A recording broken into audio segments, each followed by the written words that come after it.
guys, it's me, Anna. So I'm in a different location because consistency is where I excel most. Also, I really just didn't want to move my studio light. But look how chic and bohemian this looks.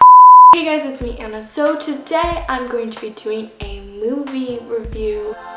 A little while back, not very long ago, I did a Allegiant trailer reaction. I recently went and saw the new Allegiant movie. There are a lot of things that I just want to talk about, and yeah, if you guys don't know, I love the Divergent books. They really just got me back into reading back in 7th and 8th grade. And while I'm doing this movie review, I am going to try and refrain from being like, well, this happened in the book and it didn't happen in the movie, because there are a lot of things that happened in the book that obviously didn't happen in the movies, but that's just based on past decisions that you couldn't have changed now. I know a lot of people get upset when people are like, the book was much better than the movie, of course. So I'm going to try and refrain from being like that, but I am going to talk about my feelings because they're not as pleasant as you would think. So first off, this opening scene, we open in on, they were climbing up this building, this wrecked building or whatever, and they get to the top and she's like, oh, are you afraid of heights? And I laughed because I was like, I'm feeling Fortress right now. They get to the top and, okay, honestly, in Insurgent and in Allegiant,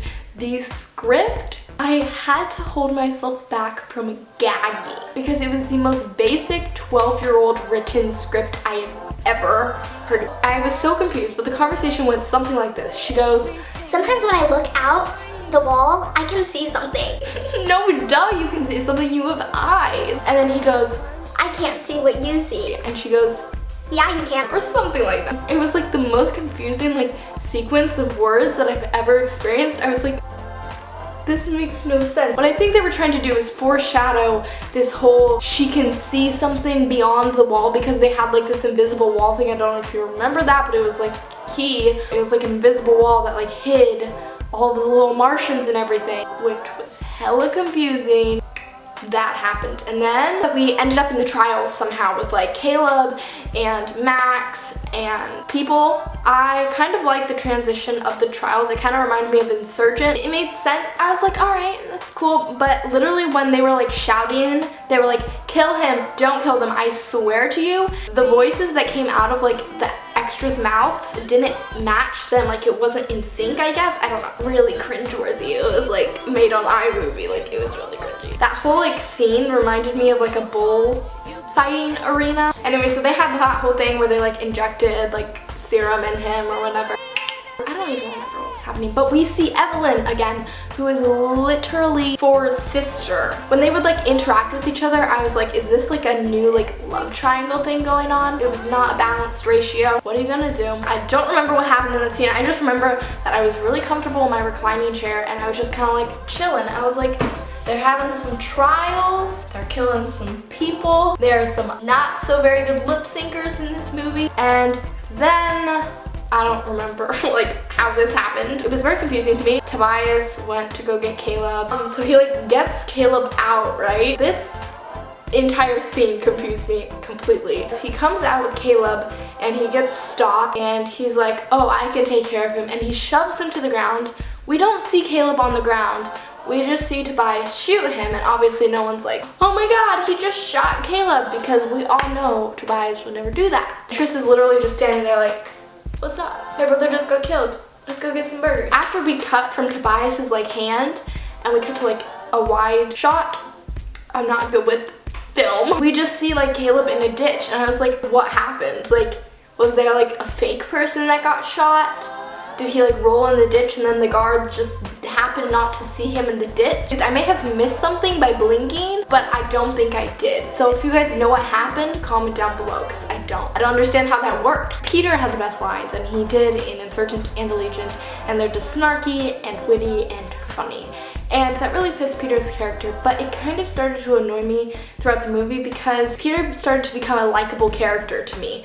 And when I was reading the books, and just in general, he's not a likable character because he's a jerk. He's a traitor, only thinks for himself. He is ridiculously annoying. But in the movies, I was just starting to like him because I was like waiting for a Peter line. I was like, please say something, Peter, like save us all. So anyways, they're in the Jeep and they're escaping, and Edgar, who is like Evelyn's right-hand man of the faction list. I didn't know this in Insurgent and in Allegiant.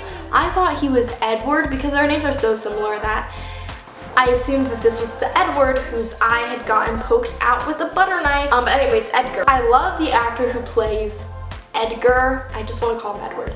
And I think he would be so perfect for Edward if there was an Edward, even though he technically is Edward if you read the book. So he comes along and is like shooting crap and whatnot. This scene would have just been much cooler in the dark as it was already planned out by Miss Veronica Roth. Despite whether it's in the book or not, it would have just been so epic for it to be at night. The whole escape with Caleb, the whole running up the wall thing, it would have been so freaking cool and would have made so much more sense, but it didn't because this is Hollywood. So they grab their little shackle thingies and they hoop and a hoop over the wall. And they're like, oh my god, the wall's electrocuted. So Triss, being Triss, because up to this point, Triss is like a little puppy who doesn't know what she's doing. I feel like there was just no development with her. So I was just not feeling Triss at this point. I was like, who are you and what are you doing? There was like a big power machine that was powering the wall, just lying there. It was just like, hey, you can unplug us. But it doesn't matter because Triss is like shucking it over there to go turn off the electrocution. And then Tobias is like, I feel you, like we're the same person. And so he starts running after her, shooting in her direction. And at this point, I literally was like, because I thought he was shooting at her, but he was shooting like to the side of her, and I was very concerned, and I was like, what happened? And then we have Edgar again, and literally, this happened 2 times in the movie, I remember specifically, but there were just random points where he'd be like in his Jeep and he would shoot at the ground just like a couple times, like at nothing, and he did it again, but he like shot in the air. But we have this whole Allegiant scene, like the people who escaped over the wall. It was Christina, Peter, Tobias, and Tori. In the movie, it was Evelyn and the Factionalist against like the leader of Amity, and then a bunch of, I don't even know what they were, I don't even know. It wasn't like it was Zeke, Kara, who else was there? There were a bunch of other like not minor characters, but yeah, like minor characters in the book that formed the Allegiant, and they couldn't do that in this movie because they never introduced those characters in the last movies. And then we enter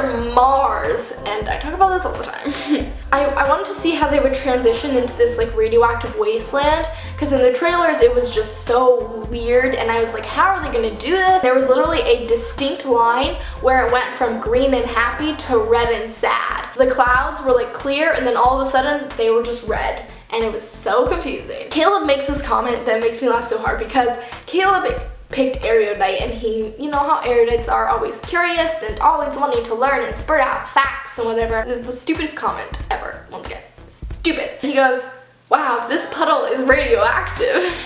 Probably like 200 years old. It was like they were trying to make him seem super intelligent, but he literally just goes, this puddle is radioactive. This doesn't sound scientific at all. This just sounds like someone who doesn't know what they're talking about. They like find shelter or whatever. This is where I just decided that the script was complete crap. They're like talking, and Christina, I think, goes, what if there's nothing more out there? And Triss goes, there has to be. There's just like this really awkward silence for like a few seconds, and then Caleb goes, I'm scared. And Christina goes, yeah, I think that's good. Obviously they're not going to be scholars and speaking in poetic sentences, but like just the way that it was worded and the way that it came out, like what? I'm scared. No duh. And you've never been to Mars. Then they get to this invisible wall thing, and it is like a pixelated wall. And then on the other side, they're like, welcome to the future. I almost spit out my drink. I was like, what card are they trying to play here? At the end of the movie, it still doesn't make sense to me now why they said that.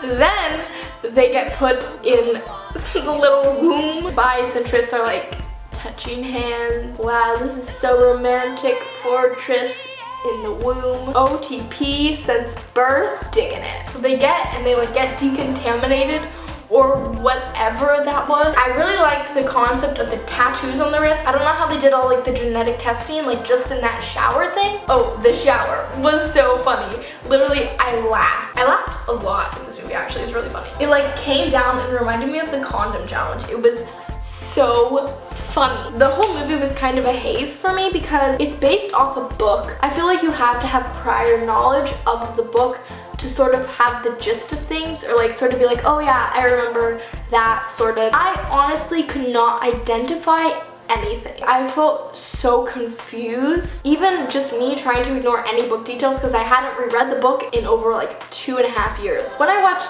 all the Hunger Games movies, I didn't have to reread the books because automatically I could just remember things just based off what I saw. The whole technology thing was just, how did they gain access to all of these resources all of a sudden? I went along with it, but I just didn't like it. Not because it wasn't in the book, just because I was like, oh, they're so dependent, I felt like, on this technology, especially at the end. Peter and Caleb get their jobs, right? Caleb, they try to make him seem like super like intelligent. When he gets his job like in the surveillance thing, he's like, wow, this surveillance technology is amazing, or something like that. Wow, science. Love it. I wanted him to throw out some really fancy words and whatnot. Erudite much? It was a jumble, honestly. So we have the whole David and Tris scene, and my mom turns to me when she's like, oh, David wants to see you upstairs and like, thank you for finding the box. And I completely forgot about the box from this point, and I was like, oh, the box!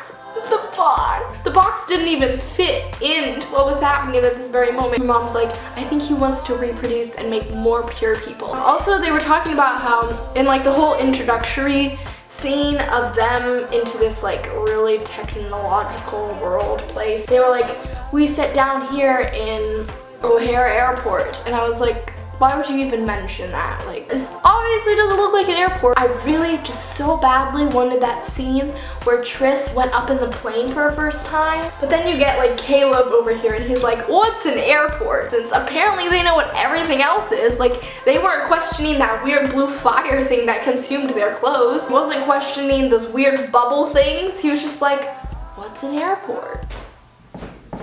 There was that. I'm kind of scatterbrained here because I don't remember exactly what happened, because there was a lot of talking and a lot of dialogue with David and Tris.